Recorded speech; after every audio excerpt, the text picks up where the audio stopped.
It wasn't until 1963, nearly a decade after Brown v. Board, that the first black students were finally allowed to enroll in Charleston County's white schools.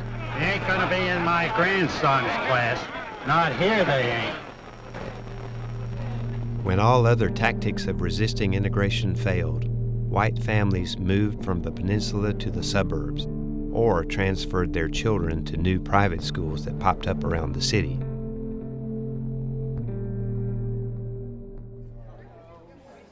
More than 50 years later, de facto segregation is still the norm in most of the district's public schools.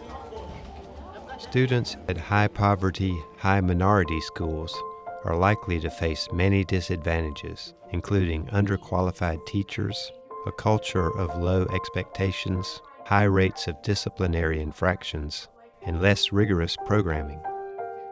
The well-established link between segregation and academic achievement is reflected in Charleston County, where below-average and at-risk schools are overwhelmingly poor and black. In 2007, then Superintendent Nancy McGinley introduced a partial magnet initiative in order to promote voluntary racial and economic integration. Partial magnet schools house a magnet program within the walls of a traditional neighborhood school.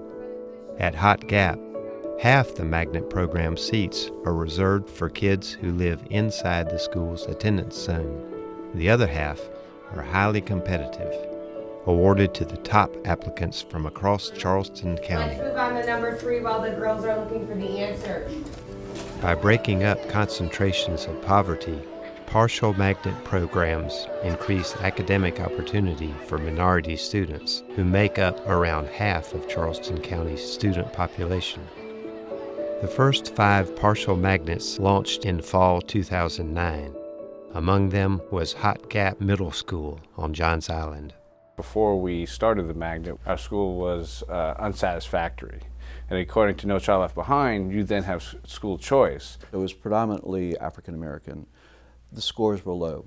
Haut Gap was a failing school. It was on that list of failing schools. It's time to cut this school. When we decided to apply for the partial magnet, we knew that we needed to invigorate the academic attitude in the school as well as service the community. We knew that 1,200 students on the island were leaving to go to schools outside. After the partial magnet started, it brought back all of the other demographics, such as our white students came back to their home school. In addition to other students from those other schools were then coming here. Now you've got children that are on many different levels. And so a child that has been on Johns Island, never left Johns Island, never been downtown Charleston, is now, instead of just interacting with friends and close family that live on the street, is getting that input from other children. And that raises everything. It raises the bar for behavior, it raises the bar for test scores. So if you take a look at 2009, for example, to where we are now, it's just been remarkable, the change that has happened.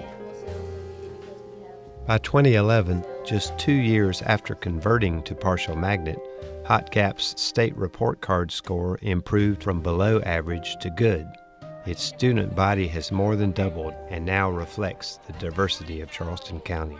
Now it's cool to be smart. But the students have done a great job of making that the new culture, the new attitude. And it's exactly what we wished would have happened, but we couldn't tell until the kids were actually together. Raise your hand if you can tell me 3 times 20.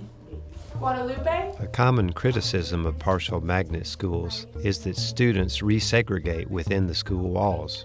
Magnet students will tend to be privileged, mostly white children who have little interaction with the poor, mostly minority students in their traditional program. At Haut Gap, the magnet student population is whiter and wealthier than the traditional program, but administrators believe integration is vital to the success of Haut Gap, and they find many ways to bring students together. We have an event every 2 weeks in which the whole school gets together. And what you see is not the magnet students hanging with the magnet students. You see them branching off with their friends that are in the traditional program, that the children are constantly getting together. They know, okay, we are not separate.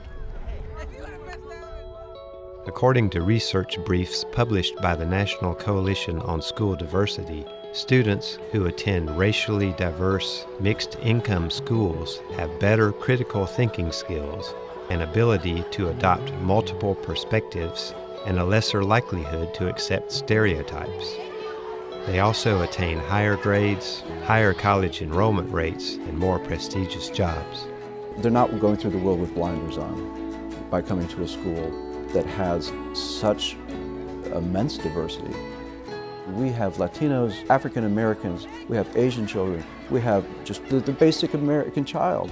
And they all sit together at the same table and they all do the same thing, but they talk about what's important to them. You can't learn that from a textbook.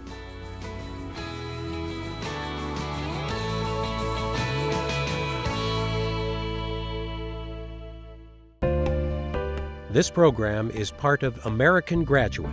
Let's make it happen. A public media initiative made possible by the Corporation for Public Broadcasting.